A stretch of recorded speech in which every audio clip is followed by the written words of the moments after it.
Halo semuanya, di video kali ini saya mau sharing-sharing terkait dengan novelty penelitian, dan saya mau memberikan 6 tips mudah untuk teman-teman supaya teman-teman bisa menemukan novelty yang bisa diangkat menjadi sebuah penelitian.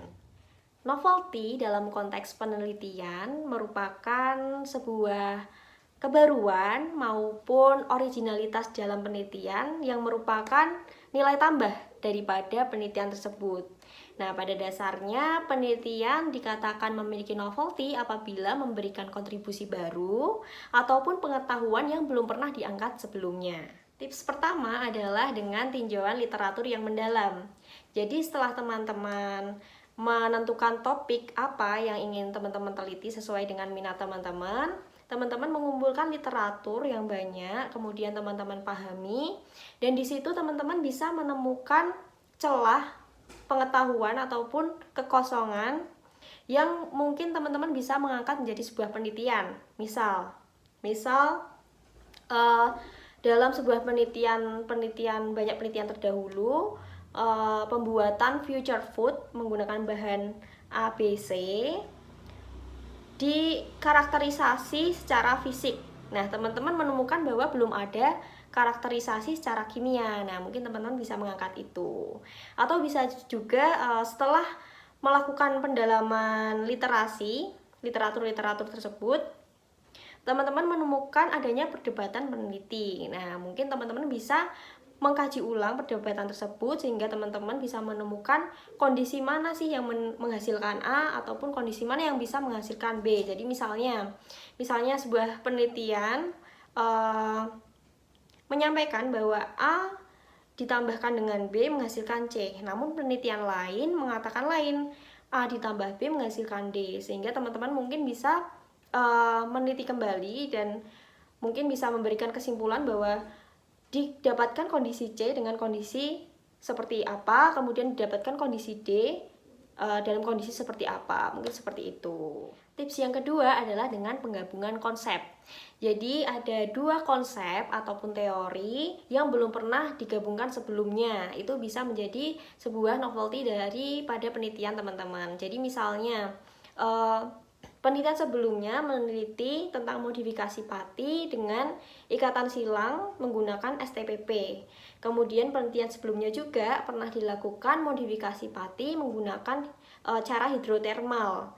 Nah, teman-teman melihat nih dua teori ini bisa digabungkan. Nah, teman-teman kemudian mengangkat penelitian di mana menggabungkan dua modifikasi tersebut. Jadi modifikasi pati dengan hidrotermal dan juga dengan STPP.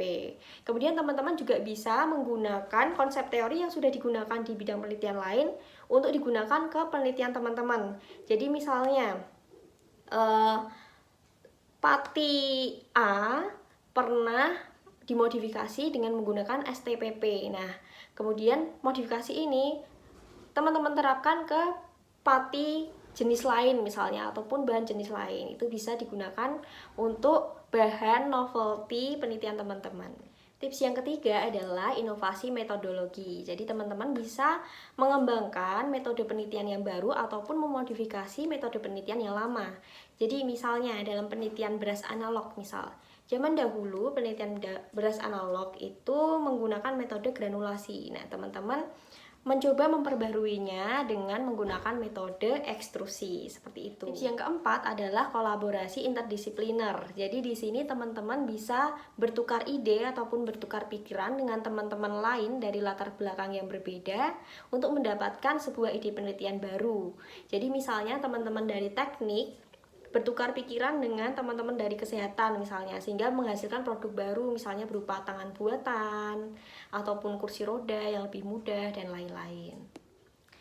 Tips selanjutnya adalah dengan riset terapan ataupun implementasi. Jadi di sini teman-teman menerapkan teori ke dalam dunia nyata. Jadi teori yang ada di penelitian benar-benar teman-teman terapkan dalam kehidupan nyata, kemudian dari situ teman-teman pasti akan mendapatkan permasalahan praktis baru yang bisa teman-teman teliti lebih lanjut. Tips yang terakhir adalah dengan eksplorasi teknologi baru. Jadi seiring dengan perkembangan zaman, pasti teknologinya juga akan mengikuti. Nah, di sini teman-teman bisa menggunakan teknologi tersebut untuk mengembangkan penelitian. Jadi misalnya penelitian yang sudah ada dikembangkan dengan software terbaru ataupun dengan AI lainnya. Nah, itu tadi merupakan beberapa tips yang bisa teman-teman lakukan untuk mendapatkan novelty. Nah, yang penting di sini novelty bukan hanya berupa penemuan yang besar, tetapi bisa juga berupa nilai tambah dari sesuatu yang udah ada sebelumnya. Nah, sekian video dari saya, semoga bermanfaat.